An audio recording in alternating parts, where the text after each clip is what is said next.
Cila është mosha më e re që kanë ardhur tek ti? 20 vjeçare. Që 20 vjeç që fillojnë, është një gjë e mirë kjo, sugjerueshme apo? Unë mendoj që një person në moshën 20 vjeçare nuk e ka të nevojshme për me u duk i ngurt në fytyrë, për arsye se mosha 20 vjeçare fytyra ka jetë. Ka kolagjen mjaftueshëm natyralisht.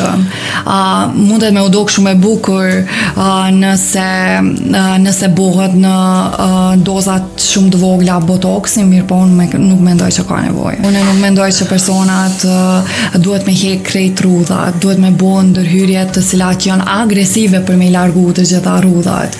Unë mendoj që secili person në moshën 20 vjeçare ka nevojë për me fillu me mjekësi preventive, për shembull për me fillu me krema të saktum, të cilat e shpin personin që në moshën 40 vjeçare me pas një lëkurë pak më të hidratuar, të cilat e stimulojnë prodhimin e kolagjenit dhe elastinës, po jo të bllokojnë fytyrën në moshën 20 vjeçare.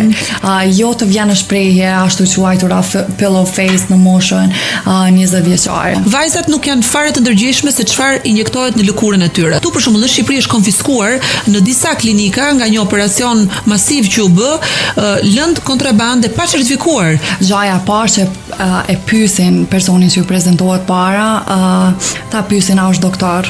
Është profesionist i fushës saktuar. Edhe secili person që vjen në klinik, fillimisht i tregohet filleret që ka me përdorur. Subscribe në kanalin Klas Media në YouTube.